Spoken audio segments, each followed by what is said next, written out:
like it looks like it's just way too hard to execute this draft, so I'm gonna have to go with OG. Yeah. All right, well, it's an opening game. How it's going to play out? What form are these teams in? We're gonna find out together with OD Pixel and Beast. Thank you very much, Steve. Yes, ready to go here with Alliance versus OG. Brian, we've heard the panel's opinion on the draft. They seemingly favor what OG have here. What's sort of your thoughts? I mean, can Alliance do this? They do have Nico Baby on the Weaver, and this guy's a bit of a beast on the carry Weaver. Yeah, he's got. They pretty much all got all their eggs in one basket. They got the Beastmaster aura. They got the IO. They're amping up the one guy, and it's the Weaver. That's the only concern I really have. It's not that I doubt Nico Baby's capabilities on the hero. I think if Limp turns himself potentially into a right-clicking core, that this could be more doable from the side of Alliance to scale like they need to. I think both lineups have playmaking potential, so despite whoever comes out to an early advantage, if somebody does, there will definitely be some brawling to come back into the game. A lot of global presence on both sides. You got Keeper Light Recall, you got the relocate from Wisp. So it's going to be a lot about these like micro movements. Yeah, and on the sort of side of OG, what obviously the Thompson Grimstroke coming in again. You sort of look what it's playing up against. You think this is a game where Thompson's got a pretty good future ahead of him in this match? I would just say they have a nice balance of guys that go in and guys that sit back. I think Grimstroke's very much enabled by the teammates that he has. He has a lot of nice Inkswell targets, even in the support Pangolier. It's a great person to just throw into the middle of the fight. And it's going to be really difficult, I think, to get on top of him. And it's going to be a lot on Limp as well as Nico Baby to manage to kind of sneak back. Yeah, we'll see how well Limp can do it mid matchup. I mean, Limp Puck, definitely one of the finest pucks in the industry. Well, we'll see how well sort of a Lipson or if Thompson's going to cause issues for him in the laning stage. I mean, let's start looking at the side lanes. We started to hear from the panel some of the strengths they thought were going on for the duos. Is there any sort of matchup you think that's going to be hard for one of the teams here? I'm definitely curious about bottom because as we see, Seb actually levels his stun level 1 just to make sure that Sox's Illuminate hits. I think Nico Baby's going to struggle a bit because once he gets some points up in the armor, Seb, he's not really going to care about the damage that Weaver's outputting, and thus he can kind of just play up in his face. Weaver's got pretty low base armor. I love the DK pick. I think it was the best pick of the draft. It basically said we have a super tanky stunner that you can't do anything to, that can find any of your squishy cores out. And sort of the overall game, how does it look for a carry Weaver? You know, is this a game where Nico Baby's going to have a lot of difficulties ahead of him when you see what he's playing into? I legitimately don't know what item build he's going to go for. Like, I would lean towards Maelstrom SNY because you have a lot of enablers to keep you alive and you just need to survive through the disables that Seb's going to dish out with maybe like a quick follow-up from the Grimstroke. But he might just have to go for that early BKB, and if you've got a Wisp behind you and a Beastmaster Aura buffing you up, that's just not what I would deem like a feels good. You know, you're excited to go BKB second item on Weaver. I think one thing that's definitely going to be fun to keep our eyes on this game when we look over to the carry of OG Mid1 on his Ember. But we've seen it from Mid1 in these games. He likes to bring something a little new to the table sometimes with his builds. Do you think there's going to be any sort of inventive items coming out from Mid1 this game? I would be pleasantly surprised if he goes for the Boots of Travel Midas. On the Ember, let's go. Yeah. I think it's probably going to be a Desolator. I would like to see as his like damage item. They've got a lot of magic damage, and they've also got low armor cores. Weaver starts with 3 or 4. Puck starts with about 0, and he could really make it so that they just get blown up before they can even react. See bottom again, just sort of 7 sacks. You're getting a lot of damage done here. Opening with the Dragon Tail, and still no points to the passive, just going full on the offensive here, Seb. 2 in the breath and the setup, of course, with the stun. CSO down bottom, seeing Nico Baby not have any trouble at all. 16 last hits against Seb's 12 and 3. And the mid matchup for now, pretty even here between Limp and Thompson. I guess both heroes with solid nukes to just sort of bounce the lane back and forth between each other. I would imagine mid's pretty much just a trade. They both have reliable ways to CS. They can both avoid the other person's nukes. I don't see how they could ever really deny each other much at all. This is interesting. You don't really see the DK skill build like this at all, but I guess the Keeper of the Light Chakra Magic really does enable certain wonky skill builds that are usually mana limited. On the top half of the map, S4 still finding, you know, not quite as much as Seb is on the respective offlane on the other side, but still not getting completely zoned out. Thanks to the presence of FNG. FNG taking the time to move over towards mid. They're going to look to try and set him onto Thompson. Thompson going to ink swell himself, forcing Limp to jump away, keep his distance. But Thompson's very low right now. Phantom's Embrace and the nuke going to be dodged very nicely by Limp with the phase shift. And Thompson, what's he got coming out on the on the courier? Has he got any regen? He hasn't. So Thompson's going to have to take the walk all the way back to base. So a nice bit of pressure there from FNG on the mid, giving Limp a free wave or so. Yeah, the pace of the game tends to ramp up a lot around the 5-minute catapults and bounties, and I've been seeing a lot of mids who end up not getting the bottle refill at 4 minutes. Choose to just go back to base. Seems pretty common nowadays, so don't fret if you find yourselves in your games in a similar spot. Back to lane now, no tail whilst the space was there. Able to hang around, make sure XP wasn't missed out upon. See, coming in for the 5-minute runes, no tail. Step up, down, bottom. Eco Baby trying to get aggressive onto Saxa. Stun will hold him back. Does he want to try and chase for the call? He won't. Start to have to think about these 5-minute runes already. Top in the river, FNG. With that fish here, make sure that he's able to pick it up before no tail is. A Limp coming across to get that one on their half. Will mean it's 2 for 2 on the bounties. Just what I've been waiting for. All in all, a very close and passive start. Nobody yet to fall here 5 minutes in between Alliance and OG. I like the skill build from Member. They don't really have any aggressive potential because Penglier's a relatively weak laning 5 position, and the fact that you have this really strong laning independent Ember Spirit allows for you to have this Pango. So he's kind of just choosing to go for the constant harass with Slight, but then he's going to still enable his own farm and also ways to deal with the wave so that Beastmaster can't really set up any tower pushes by going for no points in the Searing Chain. Sitting around the mid lane again, FNG. Let's come across again, Alliance. Just having the superior control around these power runes. Limp able to grab that DD up. And now they've got to be on the ready here.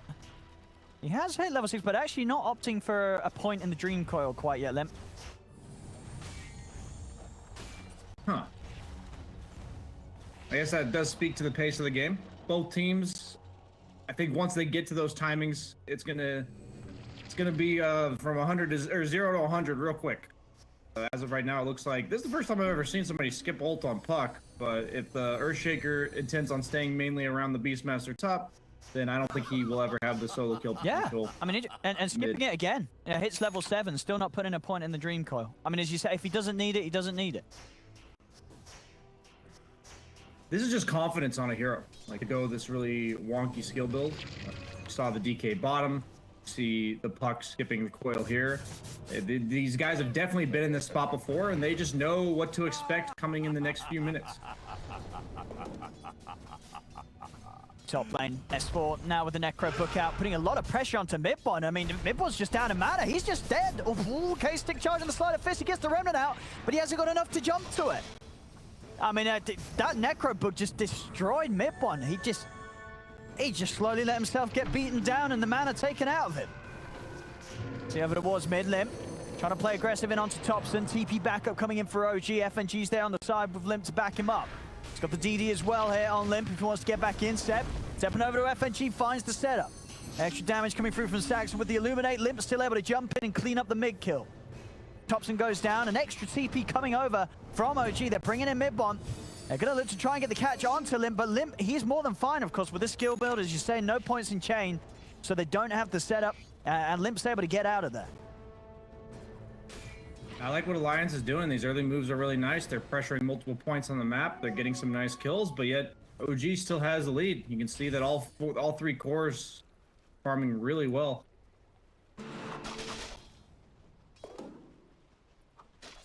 That haste rune just Langan to get straight back down to the bottom lane. We'll see him farm up the blink on the DK to make sure that OG's got that solid initiation. You mentioned a great target for Topson to buff up with the ink swell and have that first jump in. You know, Limp at his level 8, holding on to the point. Does have the point ready to drop if he sees an opportunity to get active, potentially on the side lanes with the Dream Coil. The best thing for OG that the Beastmaster War, even though it got the kill on the Ember, it didn't result in a tower or loss of farm. The Pango took over the lane. They were still farming the mid lane. And we might see a repeat here, S4. Again, just this mana burn from the Necro books just causing such an issue here for Midbon. It's easy kills anytime he shows in the lane here. 2 times now, S4. Just, he's loving life up there. Down bottom, they're going to try and make the aggressive move onto Seb, setting up with the Dream Coil. Have they got enough damage to break down this Dragon Knight? Seb tries to turn, holds back the one of them, but it's not enough to stop him from going down. Tips out as well here from Nico, baby. It's top lane, even hunting in the trees to see if they can get No-Tail too. This, no swash. Again, just the power of S4 and this early Necrobook timing that you can get on the Beastmaster. I mean, I've never seen sort of the rush get so many kills. You know, sure, you know, getting it this fast, you're going to have that pressure. They've already lost 3 heroes on this top lane to the Necrobook. Yeah, they're electing to leave the Coddle bottom to help enable the DK's pressure there, rather than try to alleviate some pressure top, which is interesting. And they're definitely paying the price for it on the side of OG. But yeah, this is a 10th pick Beastmaster. Really good Beastmaster game at this stage. They have a lot of point-click targets. You roar them, they're gonna die. And also, Earthshaker setup to make sure he can reliably get the roar off on a hero like Ember is quite nice. But just notice how OG just has so much wave clear that even when they're getting these kills, they're getting these dives. Now OG's finally going to make their rotation, and DK's ultimate is at the ready, and they might be the first to take an objective despite a lot of these early kills going towards the line. See how much pressure they can put on. Top lane, FNG gets it again. Fisher into Roar, into Goodbye Mana. I mean, these two are just crushing this top lane. Like Midbon, he's died here 3 times now, Brian. Yeah, that one might just be... At what point do you call it feeding? Bottom lane, ooh, I'm gonna have that blast to the side, knocks FNG away before he pops the Echo. So OG able to keep the majority of them out of the range of that setup attempt. As OG, can they chase here? Alliance doing a good job of just getting away. They have lost the tower, but not losing any unnecessary heroes here, Alliance, as they could just keep themselves completely out of there. Of course, with all these kills S4's got up top, he's now able to finish off the tower. And here, 11.5 minutes in, he's already got the level 3 Necro book. Jesus. 3rd time's the charm. Do get the tower. 3rd kill on mid 1. I wonder who they're going to have take over the top lane. Will it one of the supports? Pangolier and Coddle are both good options. Looks like they are going to send Soxa top. Look, if they're going to feed somebody now, at least it hopefully won't be a super high value target. Absolutely, yeah. Midbon's got to find his base elsewhere on the map. How's his farm going? He's got the Javelin, yeah, just trying to rush that Maelstrom here to help him sort of pick his game back up, as he's, you know, understandably with those 3 deaths that he had up there, falling a little bit behind on the Ember.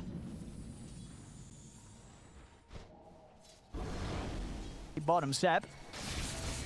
See if you can get the walk in, but TP is already coming over towards the outpost. Alliance there, more than happy to fight this. They're just going to turn them straight towards Seb. No-Tail and Topson, they're up on the high ground. Seb getting burst flow. Good angle with the Rolling Thunder though. No-Tail catching onto the 3 of them. Inkswell stun follow-up onto Limp. Limp, can he live here? Handscape providing the heals. The face shift dodges the sleight of fist, but the chains are up. Midbon's able to lock him down. They'll kill off Limp. Nico, baby, with the time that's will manage to get his way out. As at the same time on the top half of the map, S4 picks up another. Takes out Saxa. They may have got Limp, but they've still lost 2 overall. Midbon's continuing to try and chase onto Hansken.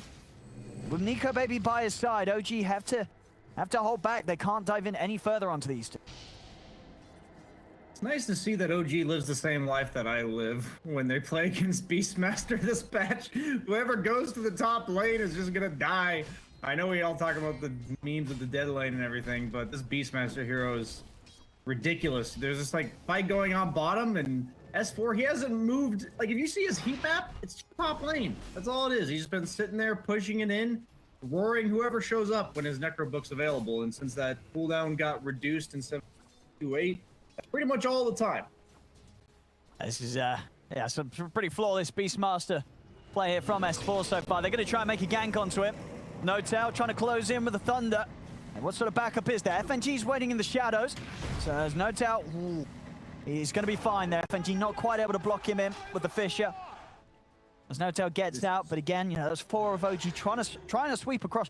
They really want to slow down S4's game, but unable to do so there, as S4 is going to continue to have all the space that he wants up it. That is such good map awareness from S4. He has been aggressive 15 minutes in a row. And the one time they make a move on him, he was fully aware of it. He was backing off before they even got there. And it's so important he stays alive. He's 5-0. Yeah, this is #1 net worth. This couldn't be any better for him so far. And he's ready to turn it into a 6-0. He's in with the smoke with FNG. They get the setup on a No Tail. There it is. It's going to be another one for him. For sure. Maybe not with the swashbuckle, the slow. Still causing issues. No Tail, he's got nowhere to roll out, and the damage from these Necro Books, it's too much here. Another kill for S4, completely unstoppable on this Beastmaster. And hey, would you look at that? In perfect position to start having a bit of a chip at the tier 1 tower mid. Progression for Beastmaster, you take the top tower, and eventually you look to invade the mid tower, whether you casually walk there, whether you turn it from a smoke gank. Even though it gets denied, that's just such an important tower to take at this stage against a hero like DK, where he wants to take your mid tower. I know it's not a mid DK, but the team that takes the first mid tower makes it harder for the other team to hit. Trying to hunt down Limp. Orb's already out. He's able to jump away. And we're seeing this a few times now. You know, OG tried that sweep on S4 up top. They're trying to get Limp in the jungle. Alliance doing a really good job this game of staying a bit of a step ahead of OG and making it hard for OG to make these aggressive moves that they kind of need to succeed with the lineup that they have.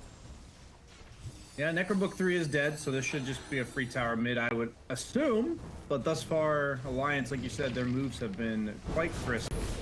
I would say that I don't know what they do without the Beastmaster's Book 3. That is really the hero. So glad to see they agree and they back off. Weaver, he's got, yes, the Maelstrom, no boots, Sanj. Okay. Trying to get in onto FNG. And with Seb's follow-up, he'll have it. Yeah, I like this Weaver build a lot. You don't need boots necessarily when you have the IO and Sakuchi. The Sanj makes his game so much easier to play because he'll be able to much more reliably survive through that initial volley of spells, plus up the healing he gets from the IO.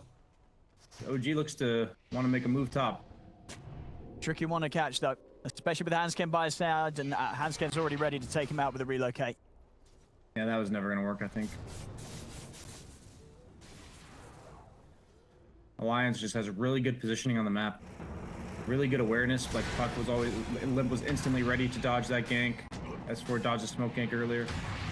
And Hanskin, I guess that's the price they pay, and I'm sure OG kind of expected that to be the end result if IO was behind him.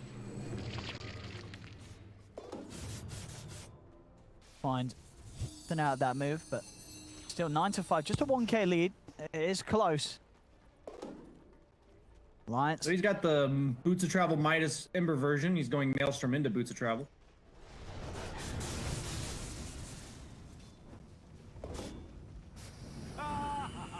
Alliance with this smoke might catch one of them walking up here. Yeah, Raw down onto mid one. You're going to have Seb jump in for the backlines, but the Fisher's already going to finish mid one off. As mid one goes down, Seb popping the Outer Dragon form, opting to try and fight, but he's completely out of mana thanks to the Necro Book. And Seb, he's going to get left behind. The rest of his team bailing on him. As Seb goes down, Nico Baby getting in aggressive with the chase onto Thompson. The silence from Limp and the damage here from this blade causing No Tail to have to jump out. Thompson's also been split from the lineup as Thompson falls. Double kill for S4. As they're really struggling, OG here. Alliance just each and every time creating this impenetrable defense that OG just can't seem to fight into right now.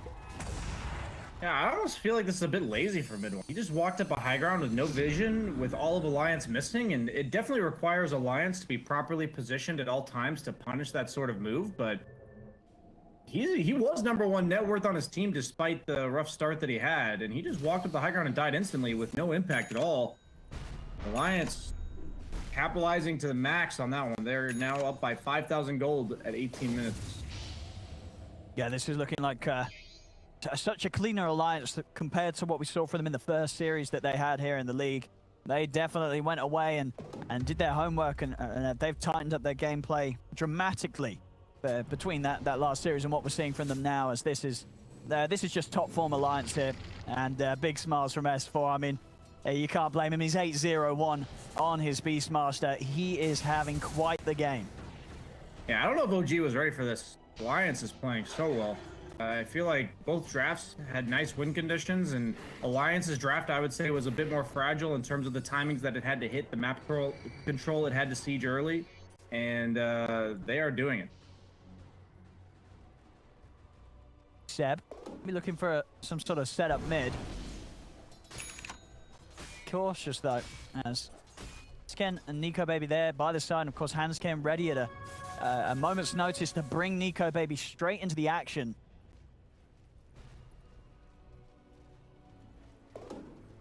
Anti-runes coming up soon. Seb, he's going to jump in on this.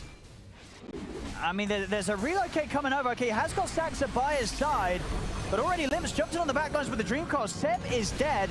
As the Thunder comes out, with the Fishes in place, Nico Baby's going to start to poke at the backlines, looking towards Thompson. S4 just standing his ground with the BKB, as Nico Baby and FNG look to chase them down. Midbon's got to run, but the Echo slams out. Midbon's locked down into the silence. Midbon goes down. It's 3 dead on OG. Thompson's trying to run. He's out of mana. He's also going to fall. It's a team wipe. What? I mean, what is OG doing? They're just making it easy for Alliance. I mean, that was a pretty wild initiation from Seb, Brian. Yeah, I feel like S4 had to work really hard for his earlier kills, but the last two have just been cores blinking or walking up high grounds into him. I mean, yeah. I don't know. I think OG is thinking to themselves that Alliance has to mess up. Like, we have to make these proactive plays, and if Alliance is not ready for them, they will work, but Alliance has been in the right position, and it's just so clean. Yeah, I don't know what else to say. Yeah, no, this is, I mean, as you say, I guess OG waiting for a mistake from Alliance. This Alliance doesn't look like it's going to make any mistakes this game. From what we've seen so far, I mean, how big their heroes are getting. Nico Baby, the next thing you know, he's going to have his Skadi complete. And then once he has that on top of the S and Y, there's going to be more than ample time for Hanskin to just get in every single time and offer up that extra bit of heal and sustain to make it very hard for OG to ever be able to burst through this Weaver. Bottom lane Limp, he's in with a setup onto Midbon. Midbon's down, Roar onto Notel, holding him in place in the Rolling Thunder. And they're just chasing for more. There's just no stopping here from Alliance. Straight over to Thompson. Thompson cannot do anything here against the full 5 of them surrounding him and taking him down. It's 20-5, 21 minutes in, 9k lead for Alliance as they are completely dominating OG. When he's got the Wisp tethering him, the Necrobook move speed aura, and Sakuchi, he's at 700 plus movement speed on Nico Baby. So with that's without boots. For the record, the S&Y is actually more value because it's bonus % movement speed, which Sakuchi is flat bonus move speed. So he's getting like basically more than boots out of an S&Y. We were concerned about Weaver's survivability in tandem with his lack of damage early, but he has this Imp-Claw as a nice neutral item, and he's able to skip the boots, so his other timings are coming online much earlier. Weaver does suffer with regen.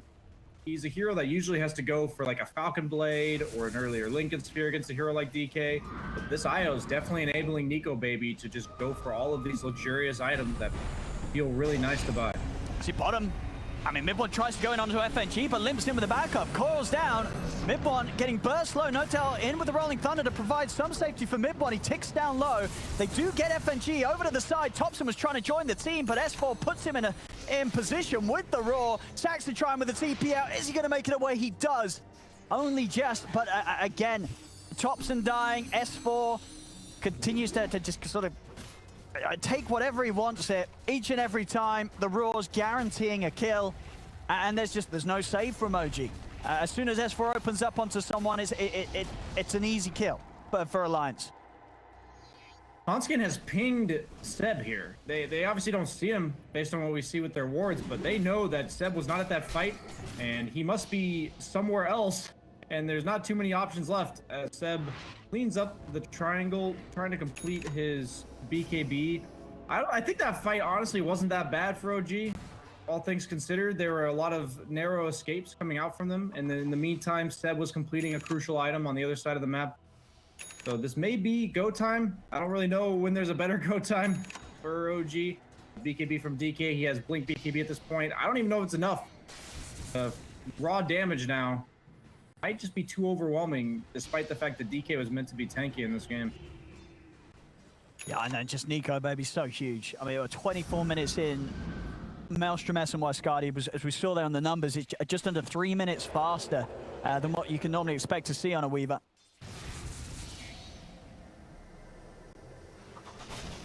They're looking for a fight here, Alliance.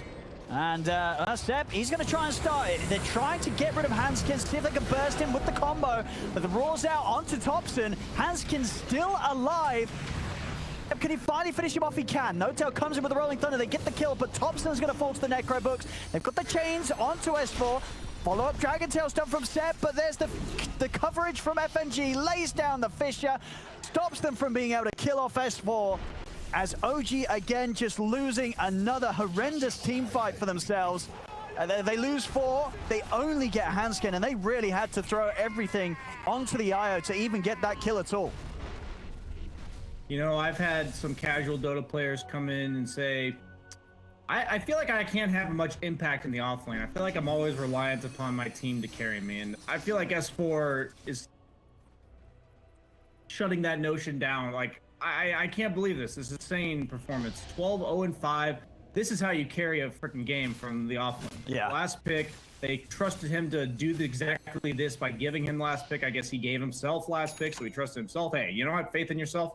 That's important too, but I don't know, man. This is such good play. Like they're dying to his stuff on the ground, and it's enabling so much to happen with these squishy heroes we were concerned about. They're not so squishy when the threats are all just dead. Thompson just caught outside of the base. Nico Baby's going to chase him up. He's dead. There's going to be a buyback from Saxa as they're trying to turn this around. No-Tail looking for the angle here with the Thunder, but Limp, he's already got that magic immunity out and good to go. Stands his ground. It's going to be Mip one out for the count. He has got a buyback. No-Tail trying to TP away. They've got to be able to kill him before he's even out of there as No-Tail's out of the game. Seb and Saxa just getting pushed back to the fountain here by Nico Baby. As there seems to be very little that OG can do right now to hold Alliance back. 29-7, 18k lead. And 26 minutes in Alliance, they're taking the top racks.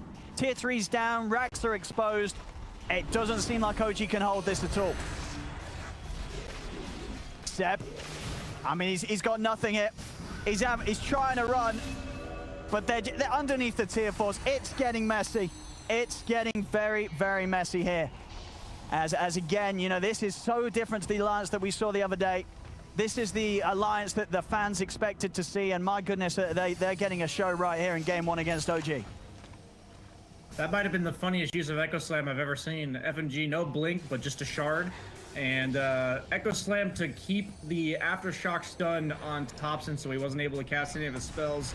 Yeah, the GG's call absolutely outplayed by Alliance to OG there. I thought both drafts were very nice. The panel seemed to favor OG. That's when you know it's probably going to be Alliance because Kyle's on the panel. But I'm just impressed, man. There were so many